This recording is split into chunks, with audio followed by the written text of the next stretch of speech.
distinguished guests, Your Excellencies, ladies and gentlemen, good afternoon. Thank you all for joining us today at CCG VIP Luncheon. The CCG VIP Luncheon series is initiated and hosted by Center for China and Globalization, CCG.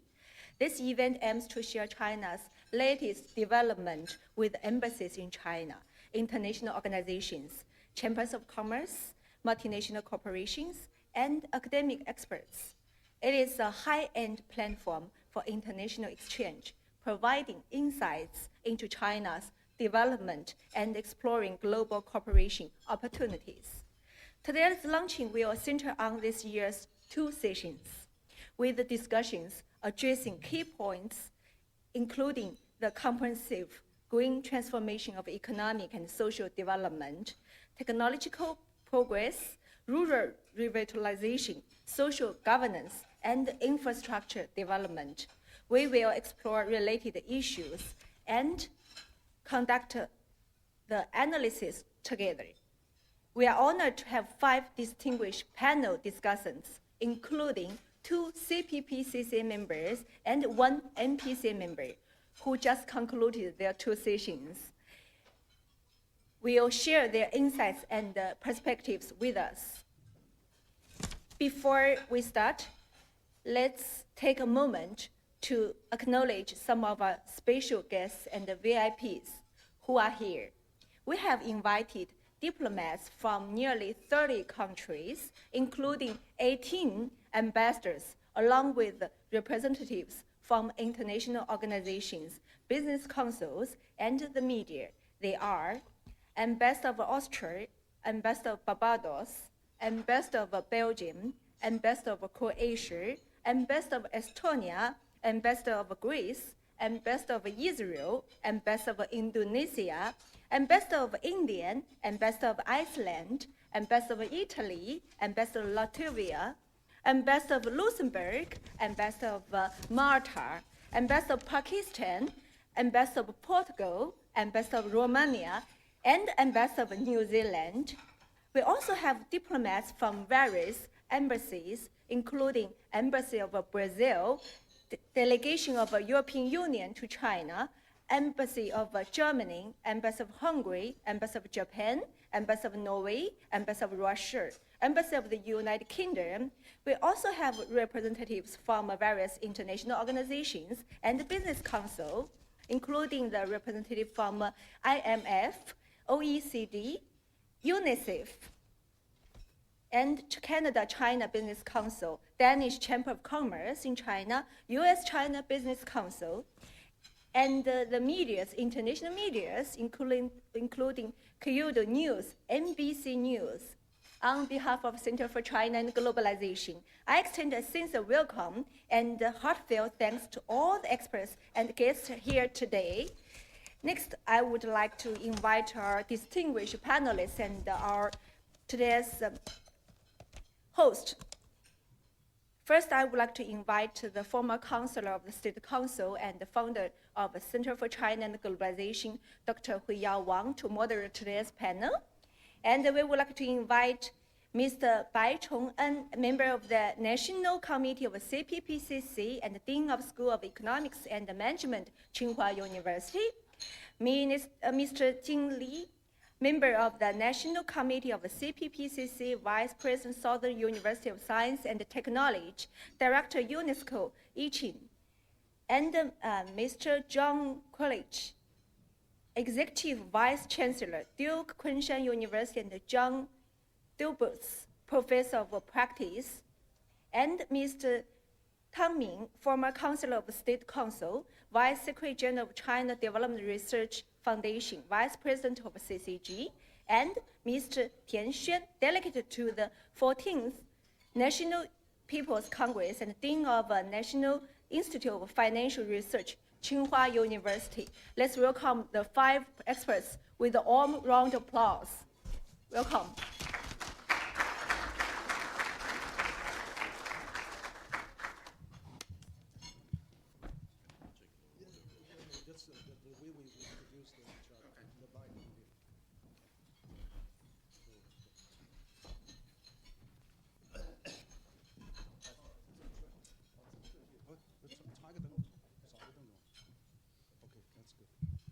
Okay, so great. We have 5 fabulous discussion panelists today. So let's we start our discussion. While you continue enjoying your meal, let me first give a little bit highlight of what we're going to talk about, because I think CCG VIP Luncheon has been launched since last year, and we had 10 launching actually last year. So this is our first event for this year. And we thought what would be the good subject is just the 2 sections just finished. And it looks like this time it's highly watched, not only in China, but also in the world as well. And we have, I think we have gathered 8 days for 5,000 members, 3,000 deputy to NPC and 2,000 CPPCC members at a great hall of people. And you have 3,000 journalists who cover these 2 sections, 2,000 from China and 1,000 from internationally countries, and Hong Kong, Macau, and Taiwan. So it's quite a spectacular annual political exercise that China has to build up the consensus, restore the confidence, particularly after COVID, and also, of course, march on to the years ahead. At this 2 sections, we know that China has achieved 5% of the GDP growth, and then it's going to continue to be another 5% for 2025. So the format today is that I would like to have our panelists to talk about their takeaway from this big event. And so I would like to get our the representative who just freshly out of this conference. First, I'd like to have Professor Bai Chong-en.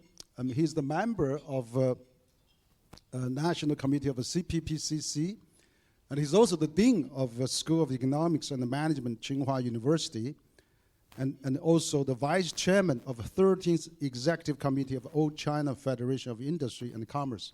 So, Professor Bai, so I'd like to start with you. So I know you just rushed from Tsinghua to this luncheon. What do you think of the most impressive takeaway for you for these 2 sections? So we'll probably let the 3 members of NPC and CPP share.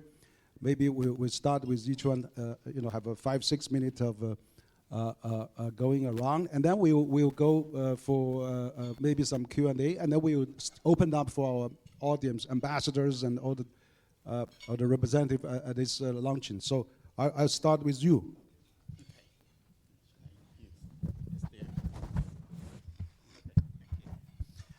Thank you, Wei Yao, for the introduction, and I'm very glad and honored to have this opportunity to share my thoughts about the 2 sessions. As you may know, 2 of the perennial themes of these 2 sessions are innovation and internal demand. And this year, the order of these 2 themes is different from the past years. In the past, innovation was always listed as the top priority. And this year, the order changed. Internal demand, especially household consumption, became the top priority among the list of important works for the new year, for year 2025. And I will talk about innovation first because it's an easier job to do. Since the Chinese New Year to now, there are a lot of good news on the front of innovation from Chinese businesses and DeepSeek and a number of others. So people are very impressed. So I think this year, the mood of the 2 sessions are more positive. Because people are becoming more optimistic about Chinese enterprises' capabilities for innovation.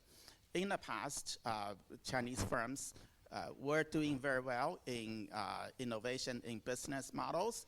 For example, all these internet platform companies, they have been doing really well, but their main innovation is their business models.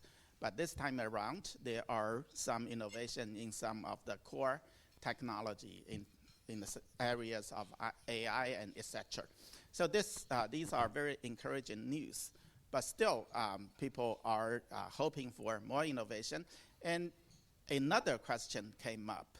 Despite of these innovation, the economy is still facing a lot of challenge. And I think the question is the top priority issue, that's internal demand. And of different areas of internal demand, household consumption is the most important one, listed as the top item, but it's also the most difficult of policy objectives to achieve. For Chinese local governments, they have a lot of levers to pull if they want to promote investment. They can give a lot of support to enterprises to promote investment. But there are fewer levers to pull to promote consumption. A lot of the conventional levers, conventional policy recommendations have been taken. For example, strengthen Social Security. Chinese government fiscal spending on Social Security has been increasing rapidly. And for example, for the pension plan, for employment-based pension, this year fiscal subsidy of employment pension is about 2.7 trillion yuan. It's not a small number, and that number has been increasing in the past. And subsidy for health insurance has also been increasing. These are for employment-based insurance programs. Then government spending on residents' insurance, either health insurance or pension insurance, spending has also been increasing. So some achievement has been made in terms of household consumption. Between the year of 2009 and 2015, the share of household consumption in the economy was rising. Then the rising trend stagnated. So now it stays at around 39%. So a lot of the policy recommendations by experts have been implemented, but it's not achieving further improvement. Last year, consumption as a share of GDP basically stayed the same as the year before. So what can we do? And if you read the government report, you may notice this very technical, and you wouldn't think it should be there, this item. That is to improve the statistics of household consumption. It's written in the work report. Why is that? That's very much related to the effort to boost consumption. And in Chinese economy, local governments play many roles. And as I suggested earlier, they have many levers to pull to boost investment. They also have very strong incentives to promote investment. Normally, their tenure is like 3 years. For those who serve longer, maybe 5 years. In 3 to 5 years, they need to achieve visible improvement in the economy because they are evaluated by their economic performance. What can you do to achieve visible improvement in 3 years? Make investment. During the process of investment, you increase domestic demand, local demand, and after investment, you increase the production capability. Maybe in the longer run, these investments are not very efficient, but that's the business of their successors. So their tenure would have been finished by the time the investment becomes a problem. Becomes a problem in a sense that supply exceeds demand. But for household consumption, they don't really have, first of all, there are fewer levers to pull. Secondly, they don't have strong incentives to do that. Their tax revenue is very much tied to local production. Even though value-added tax technically is a tax on consumption, but it's collected at the point of production, not at the point of consumption. So local governments have very strong incentive to promote local business investment because that increases their tax revenue. So there are many areas where local governments find strong incentives to promote investment. About household consumption, we don't even have local data on household consumption. There are some data, but these data are imperfect.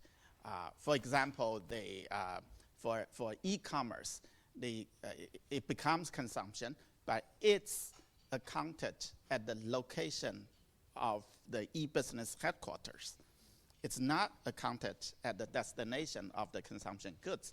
So we have very poor statistical system for household consumption. We don't have any reliable data on local household consumption. At the national level, there is very good data, but with a time lag. But at local level, there isn't. So this problem is there. So we have been working really hard to promote the idea of making household consumption the main performance indicator of local governments, but the condition is not there because we don't have statistics to implement that change of priority.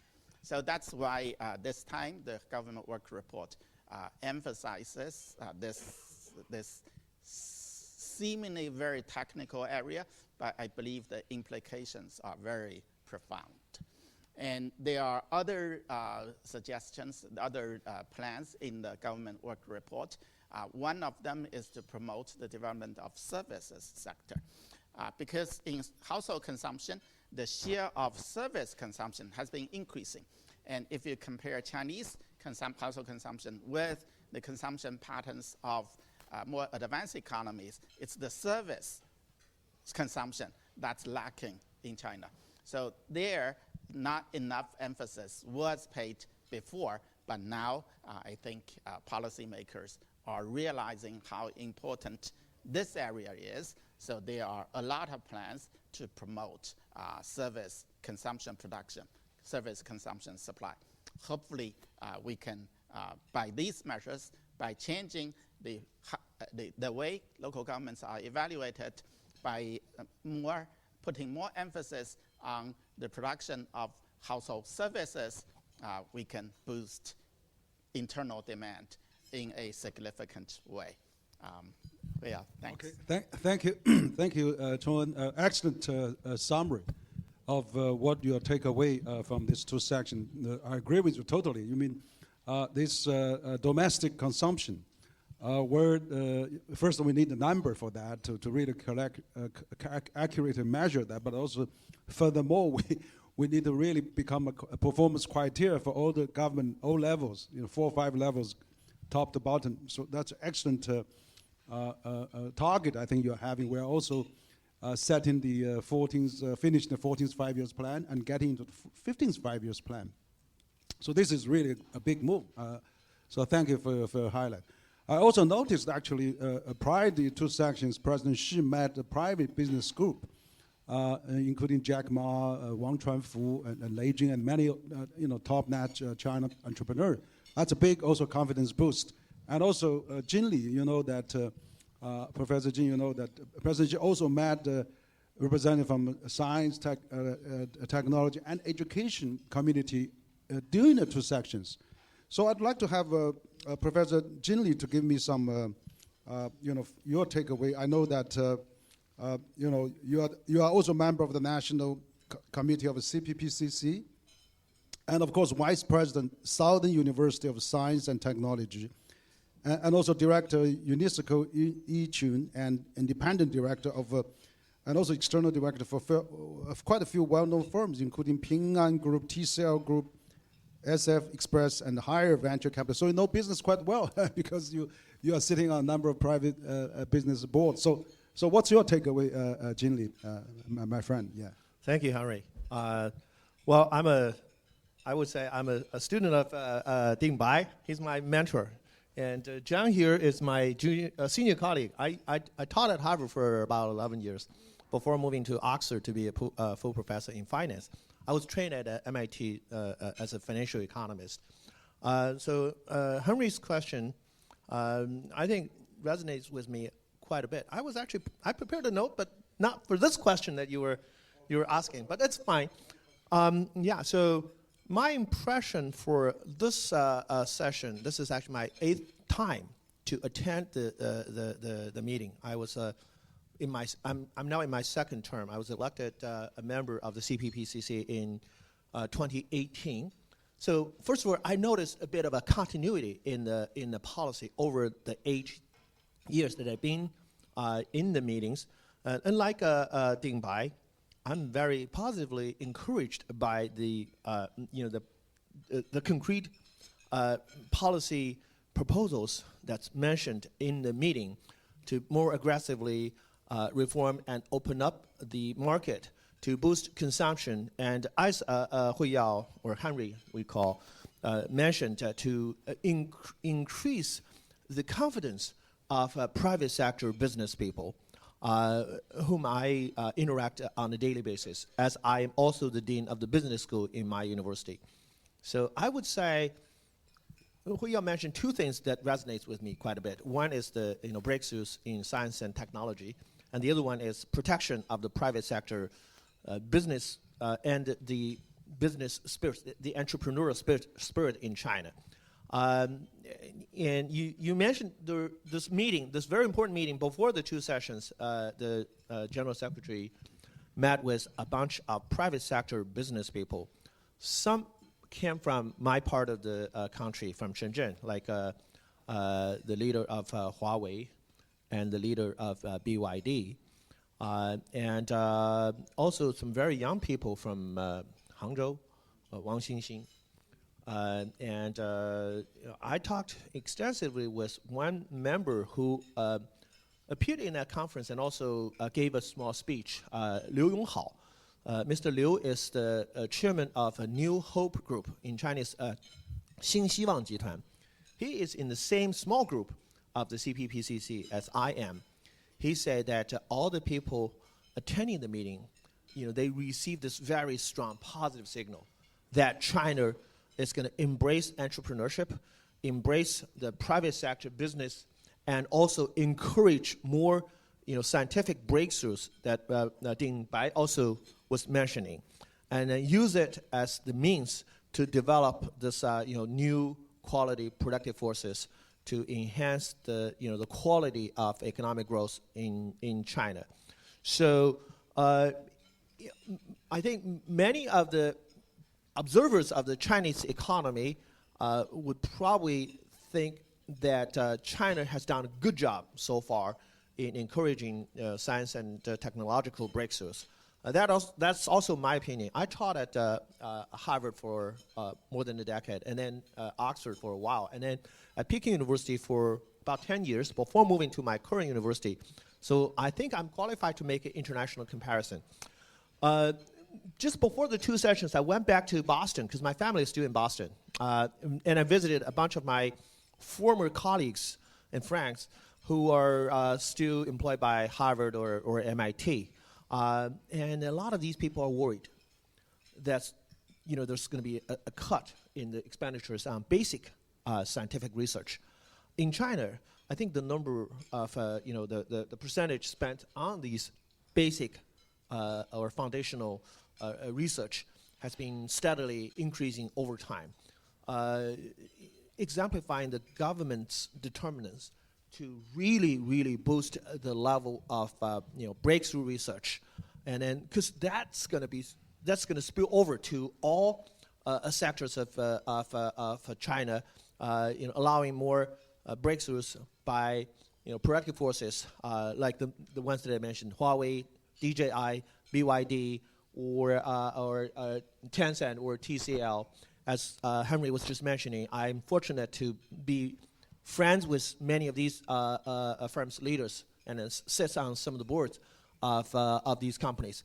And so once I go back to Shenzhen, I would definitely have more discussions with them. But my, early, conversation with them indicate that they are all very encouraged by these, positive signals that's sent through this two sessions meetings, that the country, the central government, is going to keep, boosting research against the tide of, a retraction, almost like from some other parts of the world. And we're going to also hope to attract more talents, people my ranks, senior, who have already been at the level of full professor at least in top universities around the world, to come back to China to serve the Chinese economy. And I think these measures, along with the measures to boost domestic consumption that Ding Bai was talking quite a bit, I think combined, I'm very confident that the Chinese economy is on the trajectory of a, stabilizing and achieving, more and more, good outcomes in the years to come. I also want to mention about the 5% target that the government set. I heard quite a bit of my friends, especially from outside of China, saying, well, that's going to be quite a stretch. I personally think it's achievable, but with a lot of work. I think it's going to be harder than last year. Last year, after a lot of work, we achieved 5% growth. This year, we are facing more international turbulence with more uncertainties. And also at the same time, the base has been higher. We have already been a stronger, a bigger economy. Each year, 5% growth, that's almost like the size of a mid-sized economy, overall GDP. With these challenges, it's going to be harder. But I think with all the measures that's mentioned during the two session meetings, I'm very confident that in the end, we will see a very good outcome, achieving these goals. So let me stop here. Great. Thank you, Lee. Excellent. You talk about a business sector, talk about science, technology, also talent, return, and things like that. I think that with the DeepSeek, that ushering a second wave of talent coming back to start AI business, because in the U.S., 30-40% AI talent coming from China. So I'm sure now they are seeing the success stories. There are going to be more entrepreneur. I just noticed in Hangzhou there's a real estate, because there's 6 AI companies. The real estate auction, they got exceeding the bidding price. They was actually quite good for that. So thank you for your sharing on that. Now, after we hear the two CPPCC members, I'd like to hear our NPC deputy, maybe, just to have all the summary of the conference. So I would like to have Professor Tian Xuan. He's a delegate of 14th National People's Congress and the Dean of National Financial Research at Tsinghua University. So I know you are also a Changjiang Scholar, a distinguished professor, and also member of the 9th Expert Advisory Committee of Management Science, Department of National Science Foundation of China. So, Professor Tian, as an NPC member, what's your takeaway from delegate point of view? Okay, thanks, Yao Hui. I think my major takeaway is that I'm encouraged. Well, as the Ding Bai and President Jin said, we have a very ambitious target. The GDP target is set to be around 5%, the same as the last 2 years. However, we have a much larger economic volume, so another 5% of increase is certainly very challenging, but I guess it's achievable. And as we already observe, actually, in the government work report, Prime Minister Li Qiang had announced a couple of policies, especially the fiscal policies. We called it more proactive fiscal policies. In terms of, we increased the deficit ratio to around 4%, which is certainly crossed the invisible red line of 3%. As many of you may already know, there is an invisible red line of 3% in China's deficit ratio.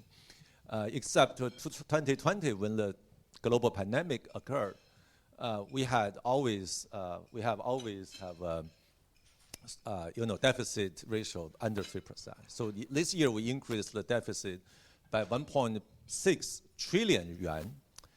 And we are going to issue another ultra-long special treasury bond of 1.3 trillion yuan. And long-term treasury bond of 0.5 trillion yuan, and also local government special bonds of 4.4 trillion yuan. So the total debt, the total government debt is going to be 11.86 trillion yuan, which is historically higher, 2.9 trillion yuan higher than last year. So we have very strong fiscal policy. In other words, the government is going to increase their leverage, especially the central government. And we are going to increase the government spending to do some sort of, we call it, some national strategic projects and 2 new initiatives. In terms of monetary policy, we are going to have so-called moderately loose monetary policy, which my understanding is going to be a more aggressive monetary policy, which is going to be announced later by the People's Bank of China. In other words, I think my expectation is that we are going to have another maybe interest rate reduction by 50 points, basis points, and a reduction of the reservation ratio of around 80 to 100 basis points, something like that, to provide more liquidity to the markets, stock market, capital markets, and reduce the financial burdens, financial costs of households and the companies. So I guess these are very strong policies, very powerful policies to help us to achieve this 5% of the economic goals. So I'm very encouraged. Some other things I would like to say is, by reading this year's government work report, I observe some new formulations or expressions. I have a cheat sheet here. So let me tell you, it's very interesting. For example, it says investment in people versus investment in things in the past years. So this time is the very first time the Prime Minister Li Qiang mentions in his government work report that we are going to investment in people. My understanding is that investment in people the meaning is twofold. One, we are going to invest in improving people's living standards, livelihood, right? To make people, have their higher standards of livings by improving the healthcare, social security, housing, education, and enhance employment rate. Another thing is to invest in human capital. Under the age of AI, as the last 3 sort of revolution, technological revolutions, a lot of jobs are going to be destroyed, going to be replaced. But the new jobs, new positions are going to be created. So I guess the investment in people means we are going to sort of enhance our human capital under the new coming age of the AI.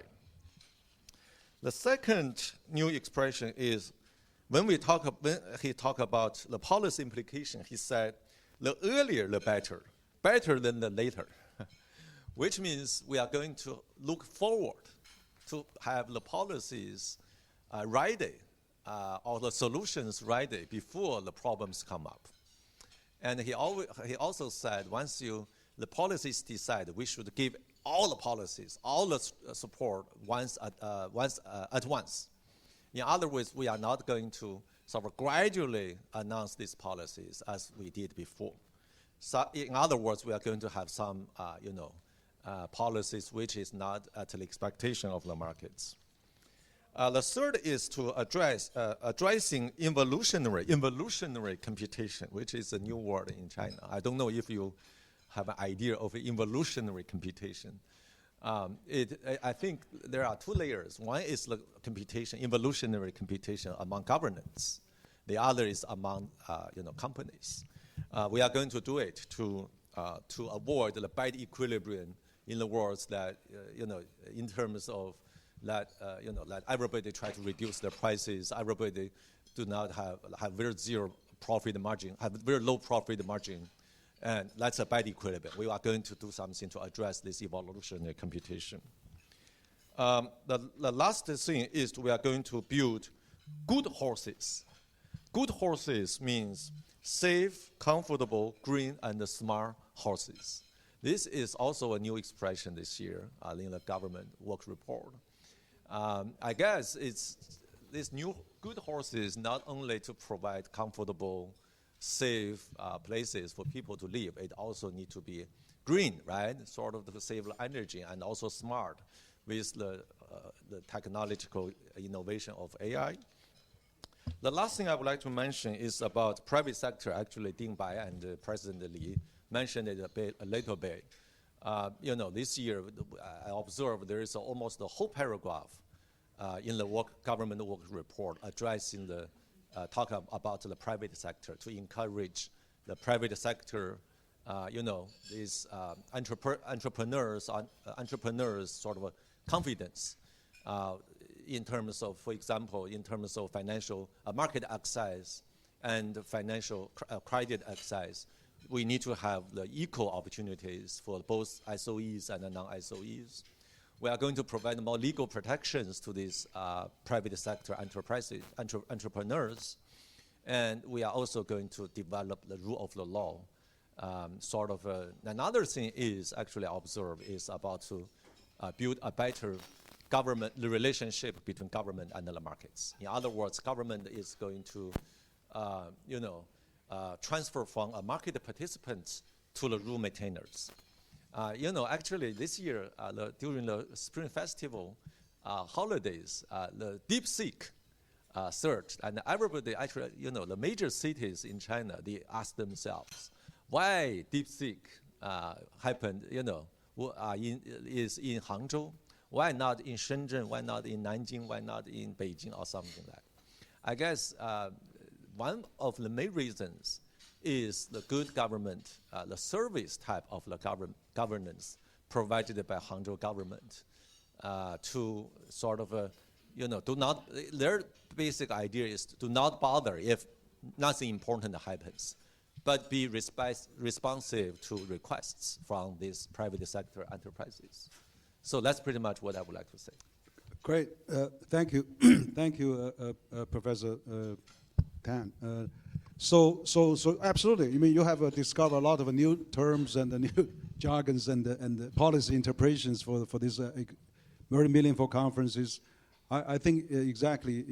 That's you talk about how comfortable housing. That's really what we need to do to be more green and more clean. And so that's one of the many things quite impressive.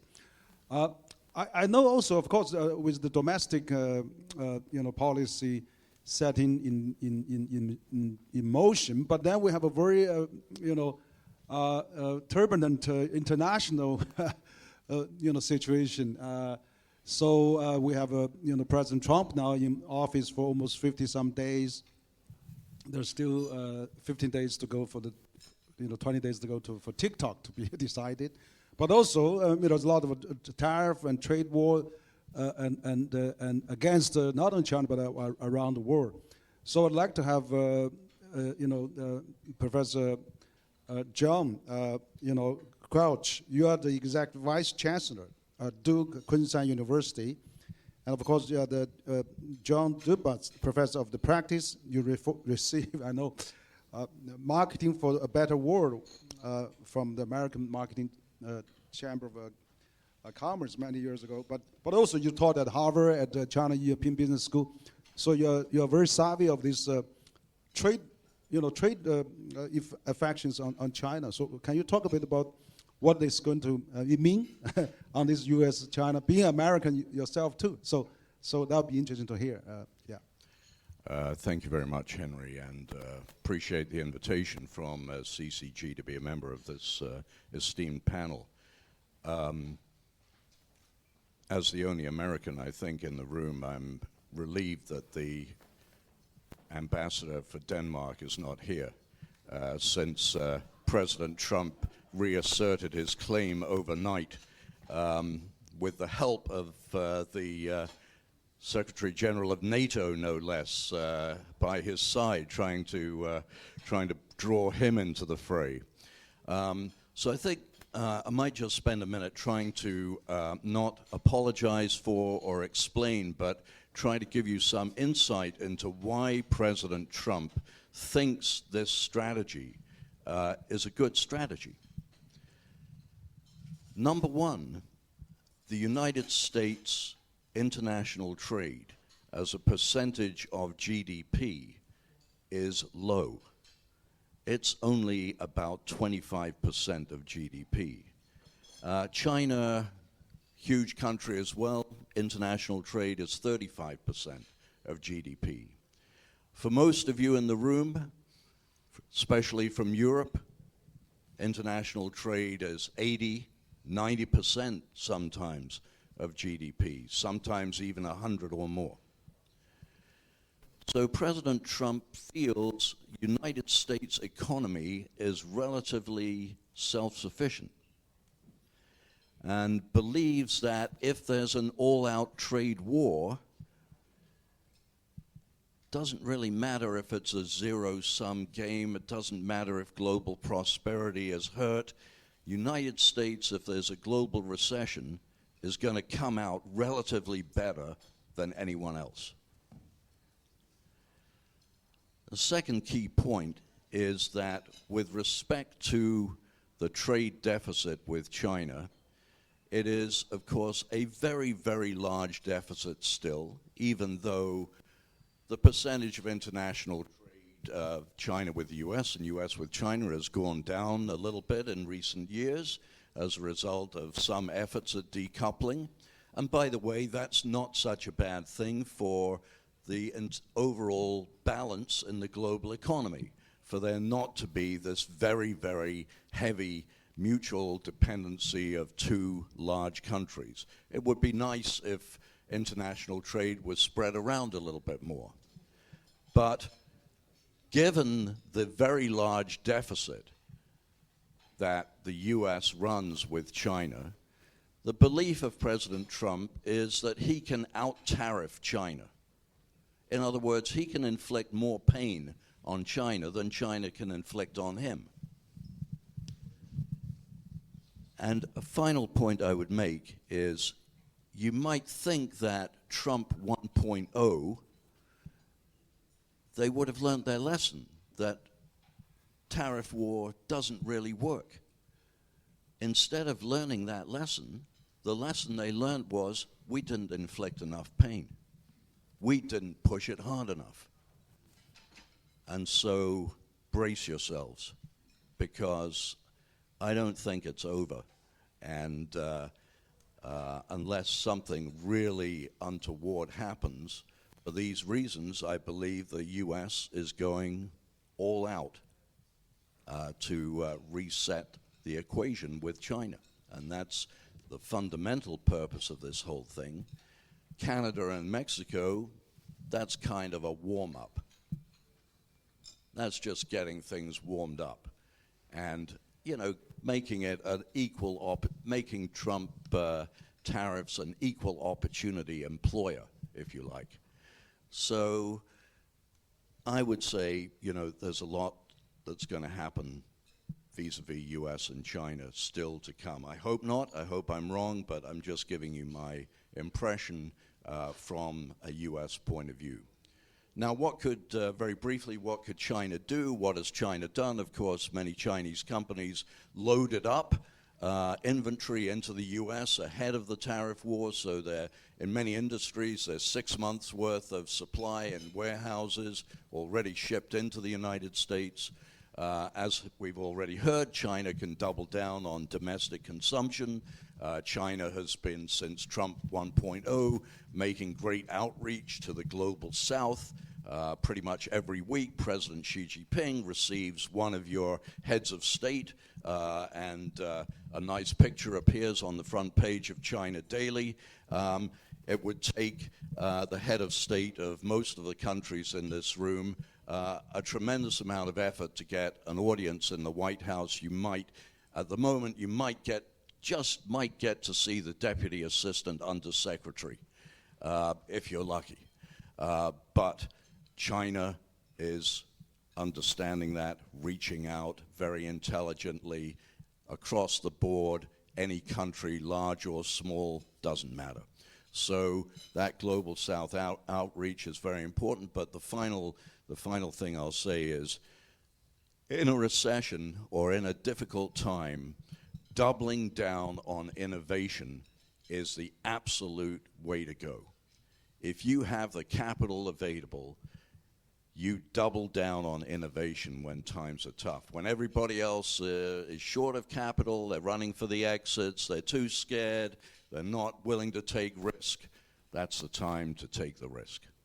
And so what we see regarding innovation, I think, is a very important message coming out of the two sessions. Yeah. Great. Thank you, John, for those sober advices. Absolutely. I mean, now you see doubling down on innovation. That's what exactly China is doing. For example, at DeepSeek and many more. And of course, also we see the trade. Actually, U.S. counts about 10% of China's trade now, and China trades more, 70% with Belt and Road countries, the Global South countries, in addition to G7 now, actually. So you can see if the U.S. is trying to, wage a war against everybody, all the rest of the world and China would trade more among themselves. So probably this is the situation to go. So I think you're right. We have to be prepared after the two sections of this turbulent, still more to come, global environment. Now, last but not least, I'd like to invite Dr. Tang Min. He's a vice president of the CCG, but also a former council of China State Council, and also former vice secretary general of China Development Research Foundation, and a former senior economist at Asian Development Bank. And so, Dr. Tan, so what's your take? I know you've been involved in AI, in the rural, innovation, and many things. And of course, with think tanks with us, we'd like to hear from you as a last sharing. Thank you. I was told I give the most easy assignment and most difficult assignment, because asked me to discuss about agriculture and rural and farmers. And that's easy because in terms of economic term, this whole thing's only 7% GDP. So it's not much, right? But it's more difficult because that's relatively poor people always in the rural area. Though we only produce 7% GDP, but we do have more than 35% of population in there. So this is a more difficult area. That's why government always pay much attention in this work called the rural, agricultural, rural, and the farmers issue, right? Now, performance last year not that bad. Agriculture growth 3.5%, 3% lower than 5% GDP growth. So agriculture there, but the average income and rural population resident grows by 6.8%, higher than those people stay in urban area. Why is that? If your agriculture grows only 3.5, but your income more than doubled, about doubled. Why is that? Because in the rural area, around 60% of income actually does not really come from agricultural sector. They're working in the local industries, or they're working as a rural migrants. They come in, send money back, and blah, blah, blah. But anyway, at the rural growth, the concept is rural income goes a little bit high, at about 1% higher than the urban resident average growth last year. Now, in this new policy, what is the new policy to addressing this most difficult area and most important area in China? And in my view, mainly two things. Number one, we continue to promote food safety. That means we have to produce more grains. Why? Because China still import a lot of grains, about 130 1,000 tons or whatever. It's quite a big percentage. And we know the international situation quite disturbing, right? And Chinese government always worry if we do not have enough food, which in the Chinese history, we do have many years, we will have starvations, we have problems. And if we too much depend on world market, also China import is a larger proportion of world grains productions trade. So this is why increase. So this year, we suppose further increase of grain production. So far, every Chinese on average like 500 kilos grains will produce 500 kilos grains, which is okay, but still about half of United States and even lower than Brazil, other things. But China have a big populations, 500 kilos grains, and we want to increase a little bit more. Because you know that too much depend on weather, fertilizer, all the factors. But how China promote, what's the government promote? Number one is what we call the high quality. We promote the high quality for agricultural farmlands. The government pay money because we have a lot of farmlands which may not have a good situation. So government give the money to upgrading the farmlands, make it a bigger or small piece, or make it bigger. If it's too much layers, and make it flat, and all things. And this year we are planning for quite like 8,000. What is the number? I forgot the number. Anyway, government put the money there. Secondly, why we produce? Actually, China still have potential to produce more grains, but from the farmers have a less incentive to put their efforts on that. Why? Because the grains price so low, and people working the whole year is not getting much money from the agriculture for farm productions. That's why 60% of farmers' income have to come from outside of a farm. And why? Because our price so low. And why price so low? Because our grains price really related to the international price.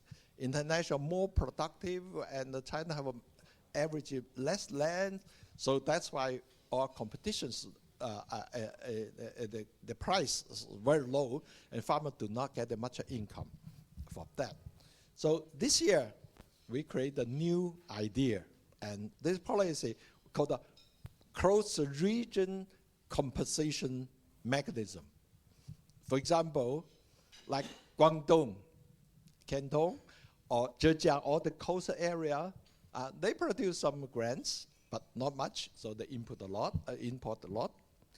And for those agriculture like Henan and Northeast, and all those Jilin, all that, they produce lots of grains for the food security, for national security, but they did not get much income.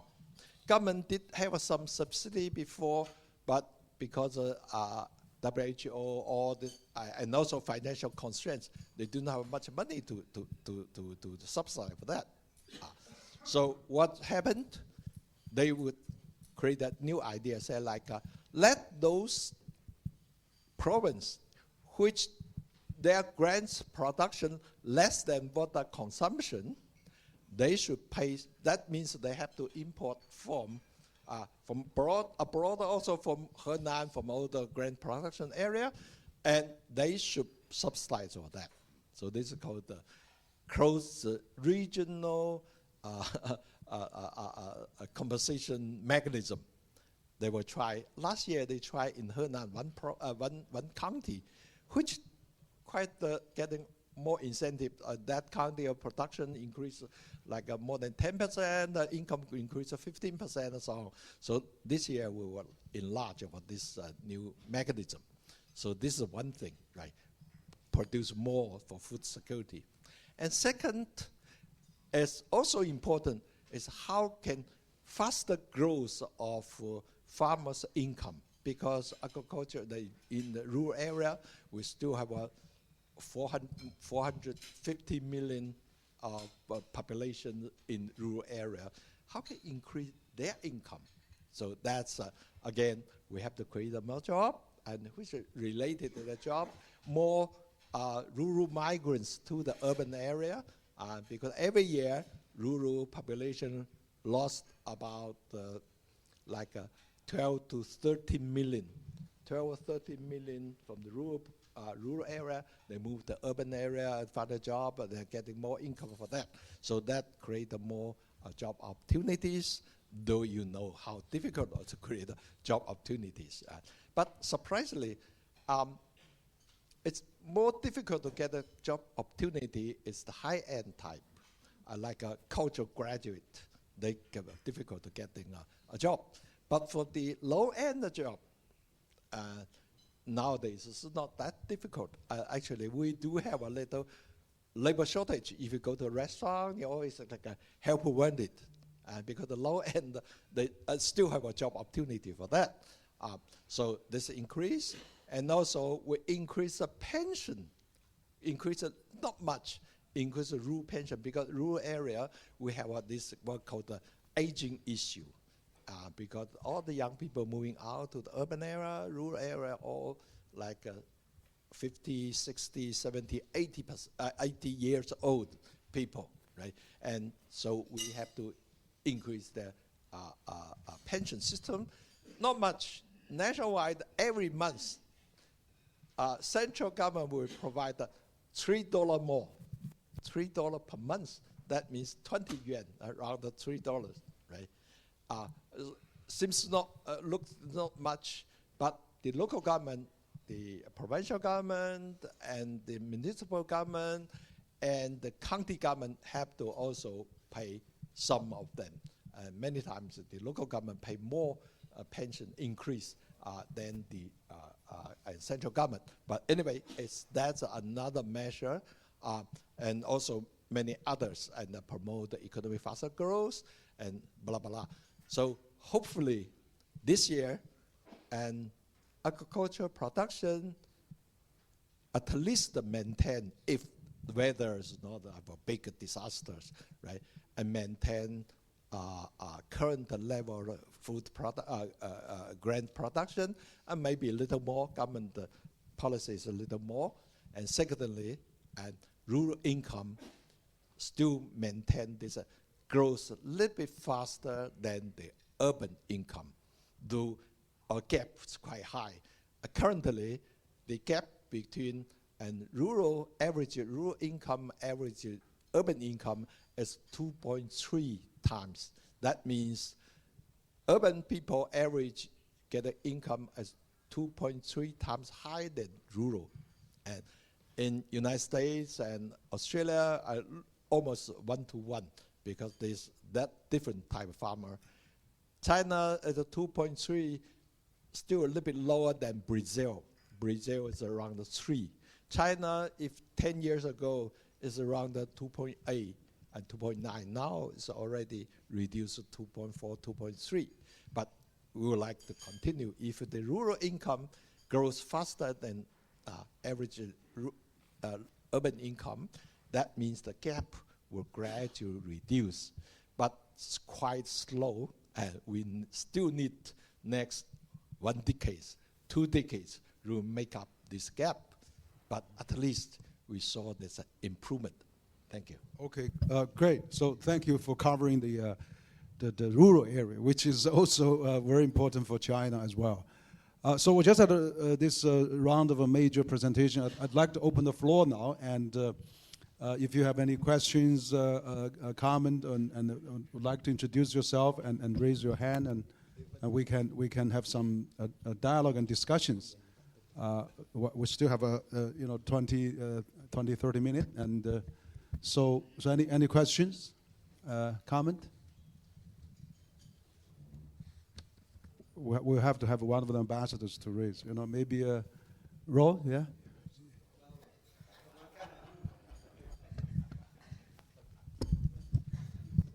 Well, thank you very much. I'm the ambassador of Luxembourg. First of all, thank you very much, Henry and Mabel, for bringing us together again in this very insightful discussion round. And thank you, distinguished scholars, for your evaluation. Maybe two questions, if you like. I was taken a little bit by surprise, Henry, but nonetheless. Obviously, as you may know, household consumption is a major interest where we are looking at. So you explained to us very interestingly, and I fully agree with your analysis, that the levers to boost household consumption are not very many, and it's very difficult. Huh? And you refer to some of them. So my question would be, in addition to that, particularly for structural levers to boost household consumption, which one would you as a scholar still see? Because I think what we see in there, and I don't know if you agree with me, but at least this is my analysis that I sent back to headquarters, that we see a start of a timid use of structural levers in boosting household consumption, which I think is a very positive sign, but it's a beginning.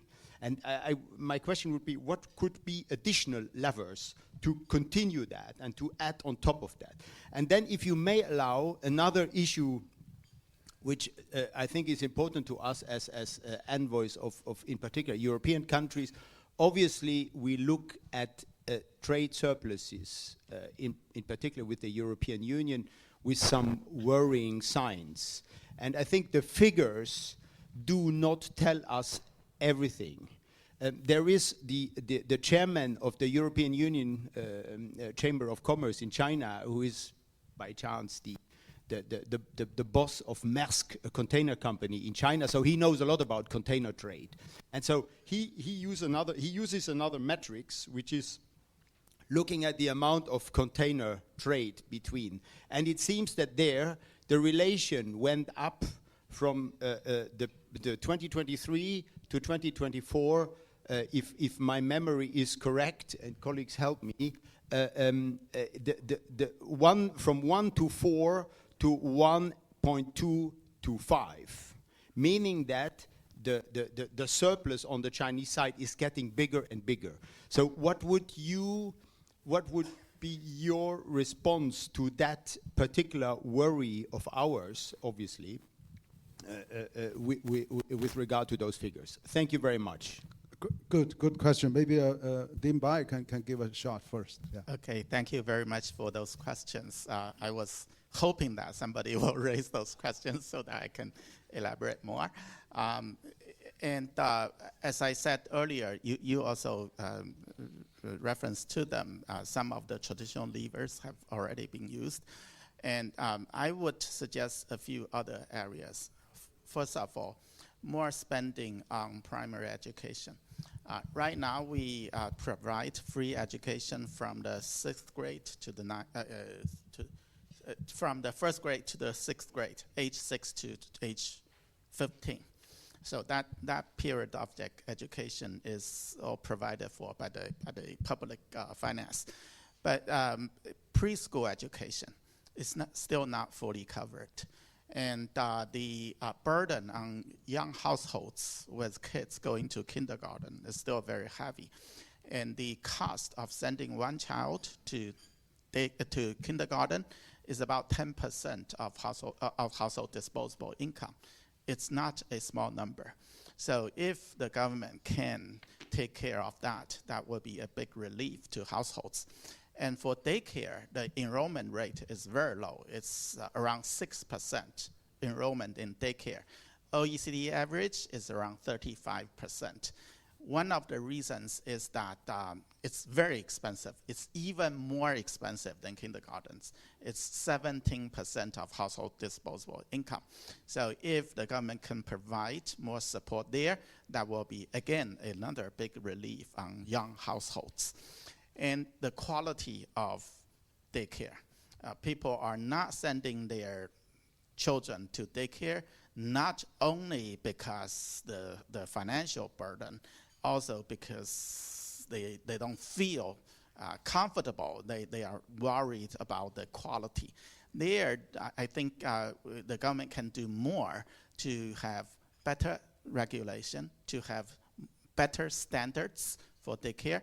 So those two things together, we don't need, we did an estimate, we only need to spend 0.32% of GDP to provide free kindergarten education, to give each household, each child a 10,000 yuan annual subsidy for daycare.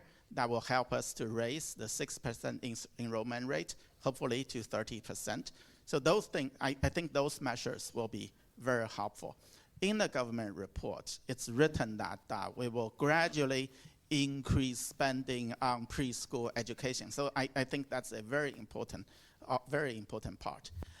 Insurances, yes, the government's fiscal spending on Social Security has already been increasing a lot, but for residents' Social Security, the level is still very low. For employment-based system, I think the quality is still is already quite good, but for residents, it's about 50% of the population. They don't enroll in the employment-based system. We have two separate systems, one for residents, the other for employed people. So more spending on insurance, social insurance for residents will be another area where we can boost consumption. And also, this may sound counterintuitive. I said that there are many levers to pull to support investment. Sometimes the local governments are doing the right thing, supporting innovation. Other times, they sort of provide too strong an incentive for investment so that you create surplus production capability. If the government can do more to support innovation, but do less to increase excess supply, that will be very good for local economy, that will be very good for the world economy as well. And then the government can save some money to divert that use of fund to support education, to health, investment in people. That's what's mentioned. So I think those things are very important. And you talked about the trade figures. Yes, especially you talked about the imbalance between container movements. Yeah, that's about the trade in merchandises, in manufactured goods. In manufactured goods, China's trade surplus is about 9% of GDP. It's very large. But we run a large deficit in services trade, in the trade of raw materials. So if you add the surplus in the manufacturing sector with the deficit in the services and raw material sector, then the overall trade surplus is around 2% of GDP. It's not an extraordinary number. It's actually a mild number.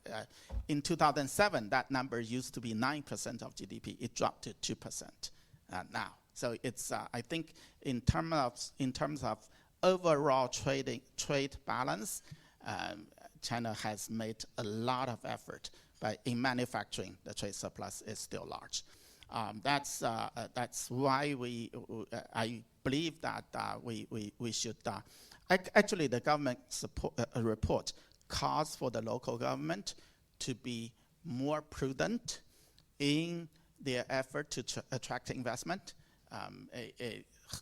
hoping that local government will not put fuel on fire in terms of creating more excess capacity. I think that will be very good for everybody. Okay, good. Maybe I have another question from Ambassador of Indonesia. Yes, and then an Ambassador from Israel also. Yeah.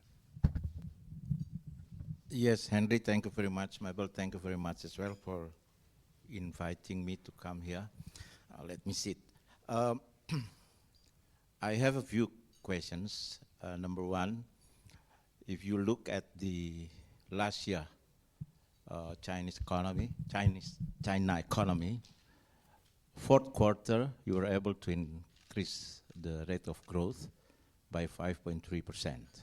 with some new policies at the fourth quarter last year, compared to first, second, and third quarter, and that makes your average rate of growth last year 5%. My question is whether those new policies during the fourth quarter, and then now new policies coming out from the two sessions, will increase as well the growth for 2025. I saw some of the market reaction in Hong Kong, in Shenzhen, in Shanghai. It's quite positive, at least 1 to 2.3%.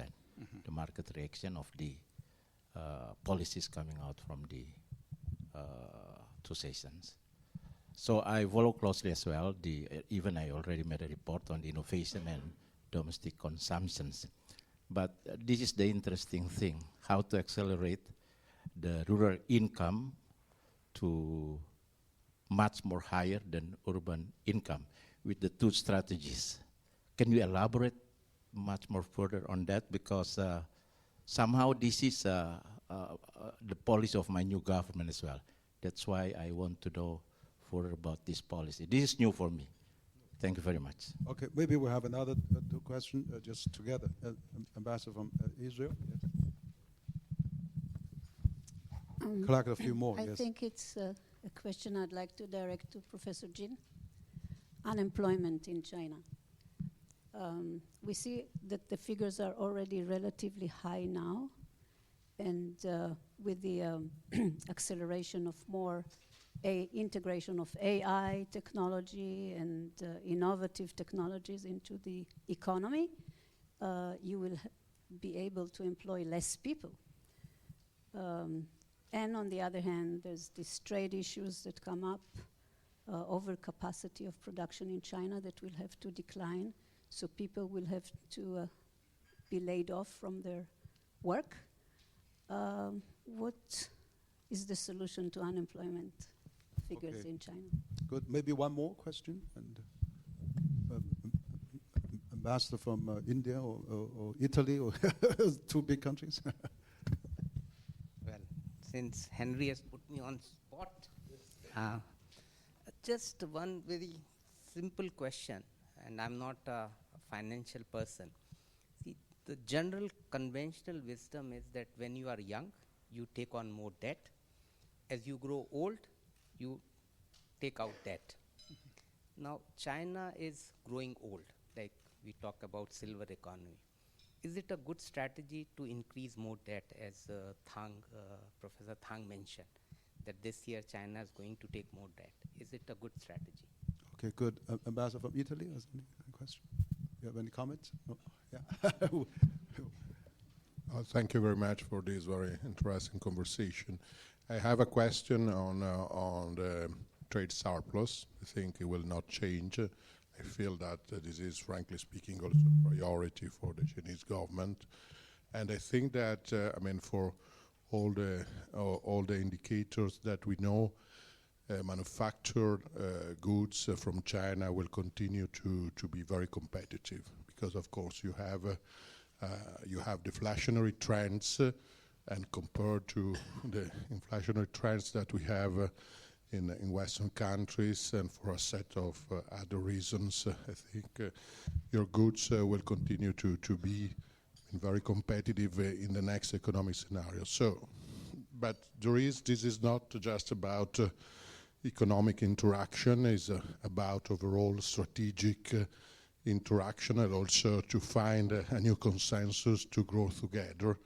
And this year, as you know, is, for instance, the 50th anniversary of the partnership with the European Union. The European Union has a very significant imbalance, trade imbalance with China. This is the same for my country, for instance. So how do you think to make it sustainable for the longer term? Because it's not just a problem of economic policy or management. This is also a political problem in a very tense, in a very challenging strategic scenario. Thank Thank you very much. Great. I think we had a question for almost every panelist. Let's have another round starting from Professor Tan, and then we'll roll over to Ding Bai. Yeah, but briefly, yes. Okay. I think you asked me the question. When people are young, they take more debt. When they become older, they sort of take off the debt. My answer is very simple. China is still young. We are still a very large, developing country, and our economic growth rate, like last year we had 5%, is still very high.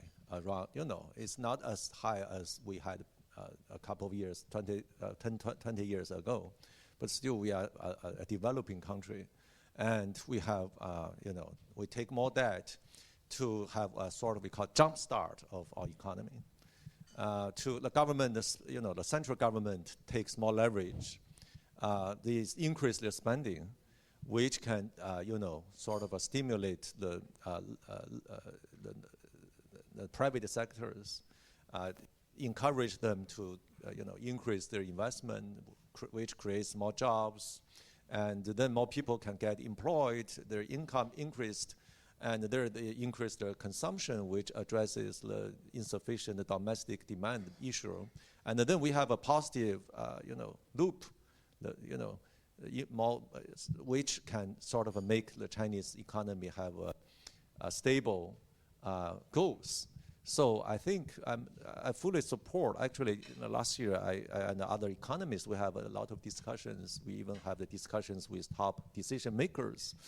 All our suggestions were pretty much to encourage the central government to take more debt, to increase their spending, to help the companies. So far, our economy is a little bit cool. That's the fact. So we need someone, the central government, ideally, to take an initiative to have jumpstart. So I don't think we have too much debt. I think, on the contrary, we should have more debt as long as the deficit ratio is lower than the GDP growth rate. We are pretty much safe. We are not running a lot of deficit risk. Okay, Tommy, I think the Indonesia ambassador question to you, Okay. Rural area. Okay, and let me explain more about how to promote the rural income, growth of rural income. As I mentioned, number one, government put money to upgrading some of the farmlands, that the quality of a farmland become improved, the irrigations or the land or whatever. Then suppose your production will increase. Government pay for that. So this is number one. Number two is probably your production increase, but if a price down, and farmer is not necessarily getting more income. So secondly, we try to increase the procurement the price of a farm product. But how can you do that? This is you cannot force the market to increase price. So what the government try, as I mentioned, called the cross-region compensation mechanism.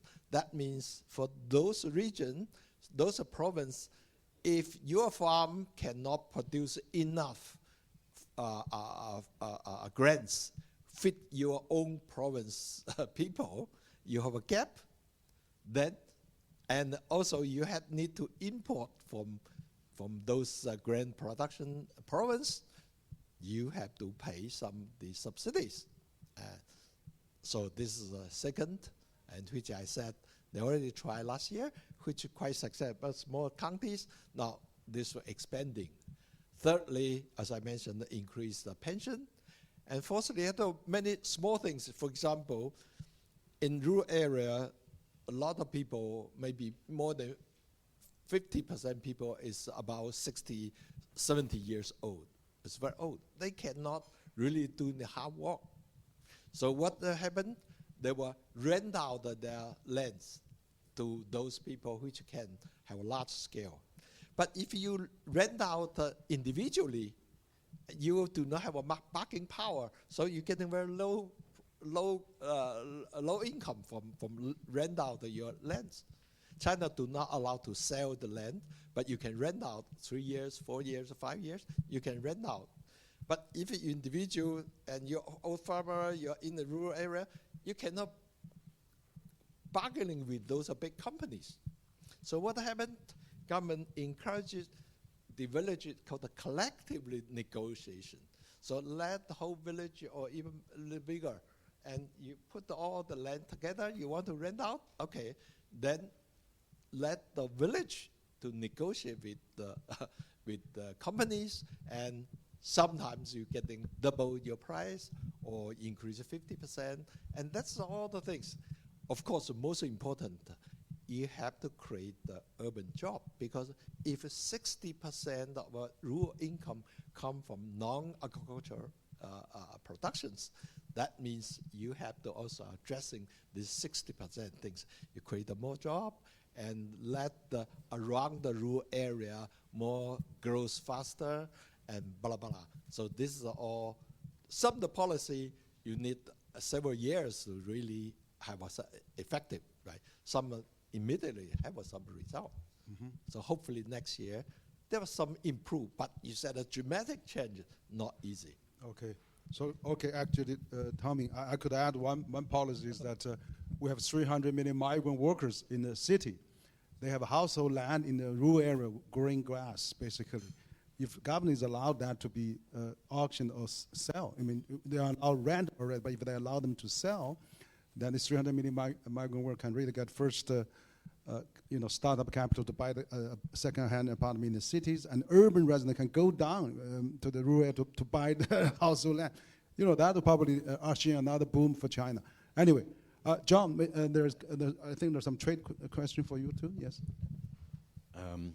So trade deficits are pretty much irrelevant to the economic health of individual nations or global prosperity.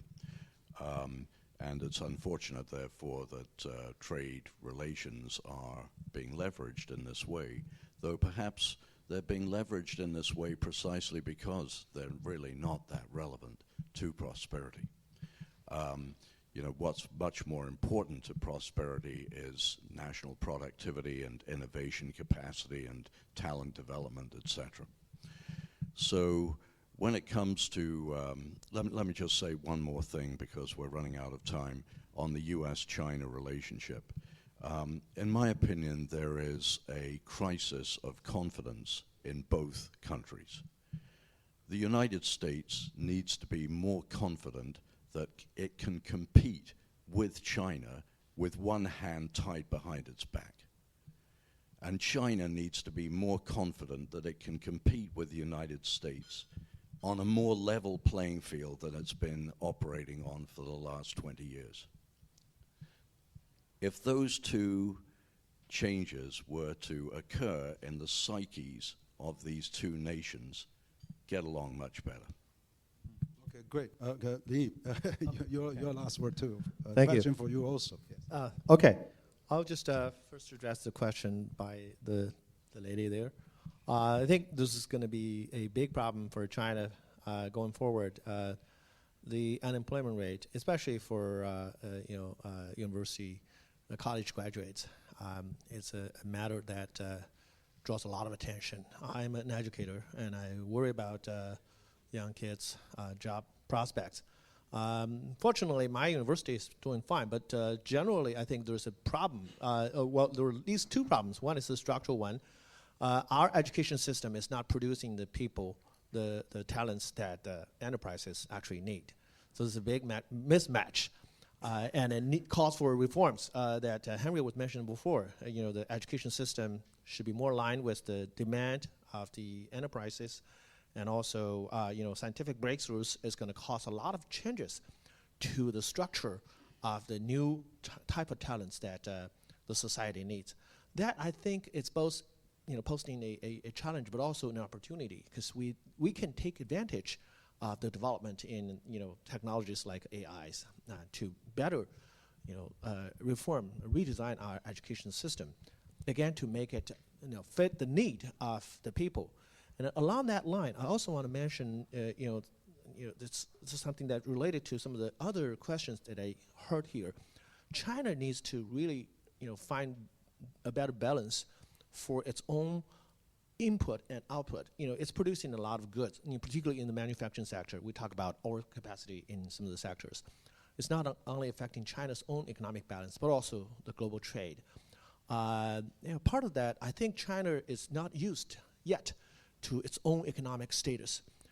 From the outside world, we always think of China, you're already the second largest economy. But from inside, externally, we always think of ourselves as a developing country. It's, as Professor Tianxuan was just talking, we're still growing. We're adolescent. We're not grown up yet. We're 5% growth each year. And if you look at per capita, we're just a fraction of the standards that most of you are used to. So, give us some time. But we should understand why the outside world is more concerned about the way China is exerting more influence than it expects in the past. And therefore, it should adjust its own expectation of how the world thinks about China. And then, I would think, adjust its own production capacity and balance its economic activities, better balance the demand and the supply domestically. In other words, China is now a big economy. It's a quickly growing economy. So it has the capacity to balance its own domestic economy and therefore exert less of a, I would say, disruption is a strong word, but imbalance to the rest of the world. Maybe I should say, China is grown up, so it should think of itself as a grown up. But I would say also that these kind of adjustments should be, moderate, should be slow, or else it's going to cause a huge amount of repercussion to everybody, including China itself, but also including the rest of the world. Just take Europe, for example. We talk about the trade surplus, and as Ding Bai was mentioning, if you take together the goods and the service, the overall balance has been radically reduced over the last 10 years or so. But if it's more radical, I fear that not only it's going to cause more employment problems for China, but also it's going to cause inflation problems for many other trading partners. So I think allow some time for China to adjust. It's moving in the right direction, in my opinion. China is behaving more like the rest of our developed world. So I'm very hopeful, optimistic about the future. I'll stop here. Okay, great. Li, now Ding Bai for the last word as well. Good. It seems that all the questions have been answered, but still I would like to elaborate a little bit. I very much like what Professor Jing emphasized, that there should be more balance in the Chinese economy that will help create a lot of employment. I will just give you one example.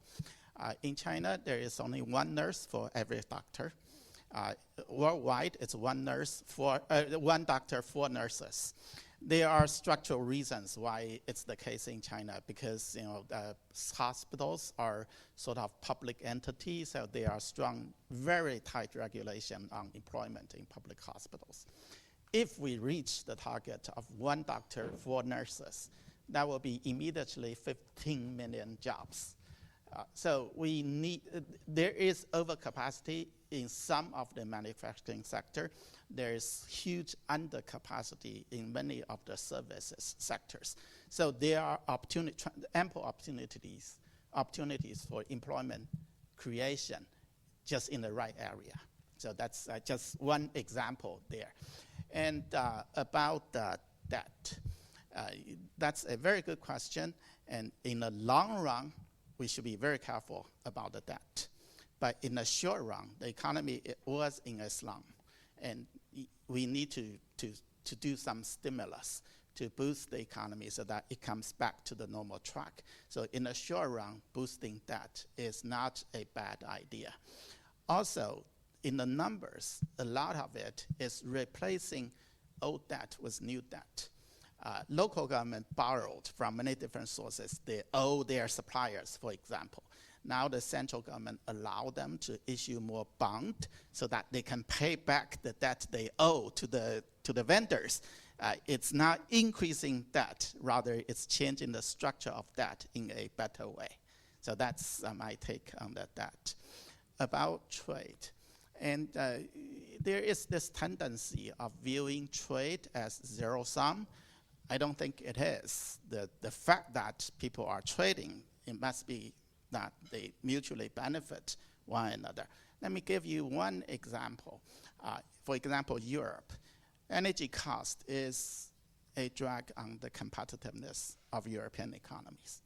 Can China and Europe and Africa work together to not only make energy supply greener, also more efficient and cheaper? I believe there is a way. If the three parties come together and build solar power farms in Africa and use water power in Africa to smooth the electricity supply and sell it to Europe, it'll make the world greener. It'll help Africa develop. It will reduce the cost of energy in Europe. It gives Chinese supplier a market. I don't think it's a zero sum. It's a huge positive sum game, except that people say, well, that will make Europe more reliant on China for its energy supply. It's not secure. But I don't think it makes a lot of sense. Once the solar electricity farm is built, China has no control over it. There is no security issue. It's not the supply of gas. When you cut off the supply of gas, your storage doesn't last very long.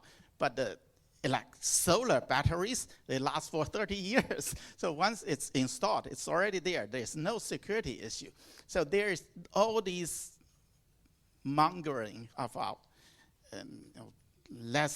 make us less reliant on the Chinese economy to be much more secure. It should be more carefully considered. Great point. Actually, I echo what Ding Bai was saying. But another word, actually, probably we didn't talk about is this in two sections. There's offshore business. The first time mentioned, Chinese offshore business, which means that a lot of Chinese companies now doing this, setting up factories, export, import, in different countries, forced by this, tariff or trade war, and going global ahead of schedule, which is also good because providing employment for local community and creating jobs there, and also generate income, but also Chinese company benefit, and that number is not counted. But I think you are right.